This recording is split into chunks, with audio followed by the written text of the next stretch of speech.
हम कहीं बेटी के घर का अन्न अगर पा लिए हैं तो यहाँ शास्त्र कह रहा है, भगवान शिव कह रहे हैं कि अगर माता पिता जीवित हैं और माता पिता अपने बेटी के घर अगर नहीं जा सकते तो वो अपने बेटे को कहते हैं कि तू जा, और तू जाकर अपनी बेटी के यहाँ अपनी बहन के घर जाकर रक्षाबंधन पर राखी बंधो, जाओ तुम जाओ। और भगवान गणेश जी महाराज राखी काय पर बैठकर बांधी जाती है? अरे बोलो तो, एक चौकी पर, पाटे पर, आसन पर बिठाकर रक्षा सूत्र बांधा जाता है। राखी बांधने के बाद बहन भाई के माथे पर, अरे बोलो तो, तिलक कर। आप लोग भी तिलक करते हैं। तिलक क्यों किया जाता है? तो कहते हैं ये तिलक हमारे यहाँ शुभ कार्य का प्रतीक है। पर तिलक प्रतीक है, पर जो चावल हम तिलक में लगाते हैं ये क्यों लगाते हैं? ये चावल का क्रम कहाँ से चालू हुआ? सिर में चावल चिपकाना, तिलक लगाने के बाद चावल लगाना, कहाँ से चालू हुआ? ये चावल है क्या? आखिर ये चावल तिलक के बाद में ब्राह्मण या आप किसी को भोजन करा रहे हो, जमाई को तिलक कर रहे हो, बेटी को तिलक कर रहे हो, तो कंकु लगाने के बाद चावल क्यों लगाया जाता है? उस चावल का क्या प्रमाण?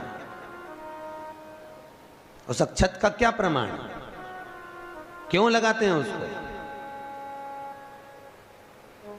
लगाते लगाते पूरी जिंदगी हो गई, अरे तो बता दो क्यों लगाते हैं?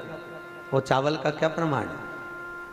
कि कंकु का तिलक तो लगाया, वो हमारे यहाँ शुभ कार्य का प्रतीक है, समृद्धि का प्रतीक है। पर जो अक्षत हम माथे पर किसी के लगाते हैं, कंकु लगाने के बाद में, चंदन लगाने के बाद में जो चावल लगाया जाता है, वो चावल का क्रम क्या है? तो शास्त्र कहता है, सुंदर विष्णु पुराण में भगवान वेदव्यास जी ने वर्णन करा, जिसके मस्तक पर तिलक लगाया जाता है वो शुभ कार्य का प्रतीक होता है। और अक्षत इसलिए लगाया जाता है कि इस अक्षत के माध्यम से आपकी जिंदगी में ये शुभ कार्य निरंतर चलता रहे, इसलिए अक्षत उसके माथे पर लगाया जाता है। शुभ कार्य के लिए, निरंतर चलने के लिए, इसको कहते हैं अक्षता। अक्षता का मतलब क्या है? निरंतर चलता रहे, निरंतर बढ़ते रहो।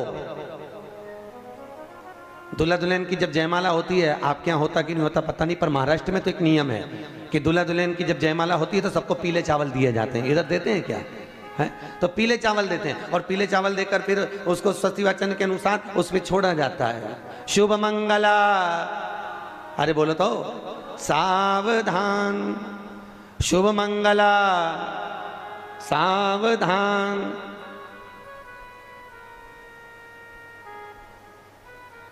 उसके ऊपर छोड़ते हैं कि सावधान। और ये चावल तुम्हारे मस्तक पर जो पड़ा हुआ है, तुम्हारे मस्तक पर जो डाला जा रहा है, तुम्हारी जिंदगी इसी प्रसन्नता में निरंतर बढ़ती चली जाए। वो अक्षता का मतलब है। केवल एक देव है महादेव, जिनको खंडित चावल कभी नहीं चढ़ता।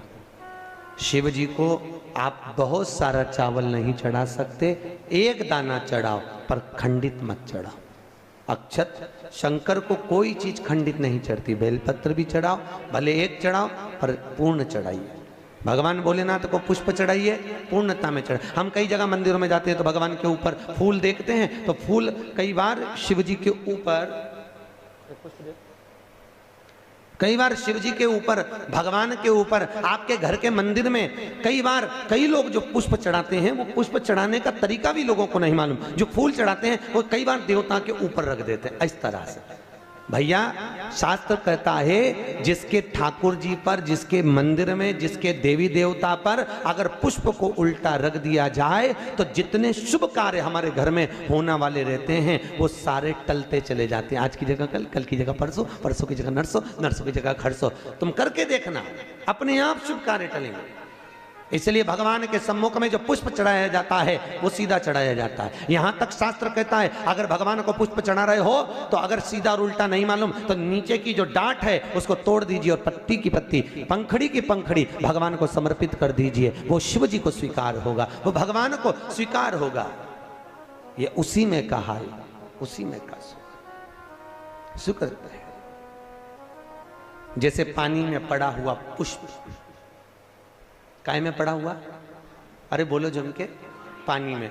कई माताओं की आदत रहती है, हमने कई कई ब्राह्मणों को भी देखा, कई कई लोगों को देखा, क्या करते हैं, कमंडल ले जाते हैं, कमंडल डोलची, कमंडल में पानी रहता है, एक बाल्टी में पानी रहता है, और पेड़ पे से तोड़ तोड़ के उसमें डालते रहते हैं। फूल को तोड़ा, उस बाल्टी में डाल लिया, बाल्टी में पानी है, उस पानी में फूल डल गया, और अगर पानी में फूल डल गया और उस फूल को निकाल कर आपने महादेव को समर्पित करा, देवी देवता को समर्पित करा, ठाकुर जी को समर्पित करा, कृष्ण राम नारायण लक्ष्मी को समर्पित करा, तो जो पानी में पड़ा हुआ फूल निकाल कर अगर हमने देवता को चढ़ाया तो वो निर्माल्य के तुल्य हो गया। काय के तुल्य है? निर्माल। निर्माल जानते हो, भगवान पे चढ़ा हुआ फूल, मतलब उसका कोई परिभाषा नहीं है, तुम कितने ही चढ़ा लो, वो निर्माल्य के तुल्य। अगर पानी में पड़ा हुआ पुष्प निकाल कर पानी के लोटे में से, पानी के कलश में से, पानी की बाल्टी में से उठाकर चढ़ाया है तो वो निर्माल्य हो गया, मतलब चढ़ाया फूल हो गया, उसको भगवान स्वीकार नहीं करते, याद रखिए। उसी तरह जैसे तांबे की प्लेट में रखा हुआ चंदन, तांबे की प्लेट में अगर चंदन रखा है और वो अपन ने लगा दिया तो वो चमड़े के बराबर हो जाता है। इसलिए तांबे की प्लेट का चंदन किसी को नहीं चढ़ाया जाता, किसी देवता को नहीं लगाया जाता, किसी देवता, निर्माल्य।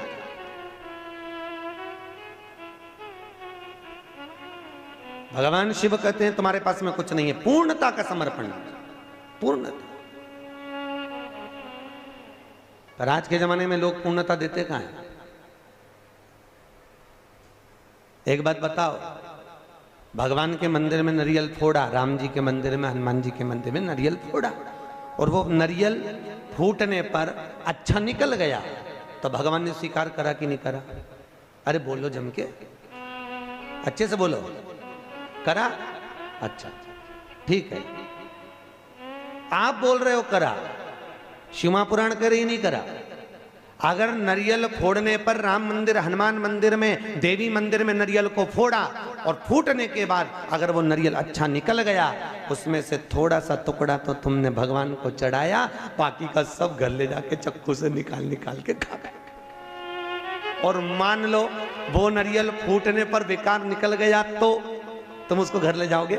नहीं। क्या करोगे? जब हनुमान जी की परिक्रमा कर रहे होगे तो नारियल को वहीं पटक दो। तो भगवान शिव की कथा कह रही है कि भगवान शंकर को पूर्णता का भाव चाहिए। बेलपत्र दो, पूर्ण दीजिए, पुष्प दो, पूर्ण दीजिए, जो कुछ अक्षत भी दे रहे हो तो पूर्णता में दीजिए।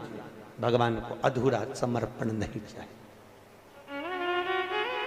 शंकर जी की तो केवल एक अपूर्णता है, वो परिक्रमा है।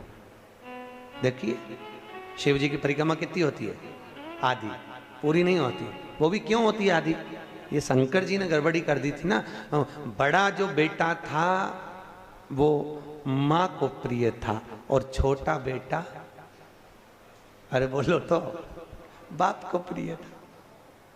अब शंकर भगवान बड़े आनंद में, अभी उन्होंने क्या करा, शंकर जी को गणेश जी से बड़ा लगाव हो गया था, बड़ा लगाव एक बार बहुत। और भगवान भोलेनाथ जी ने कहा जाओ, जो पृथ्वी की पहले परिक्रमा कर कर आएगा उसको प्रथम गिनती में गिना जाएगा।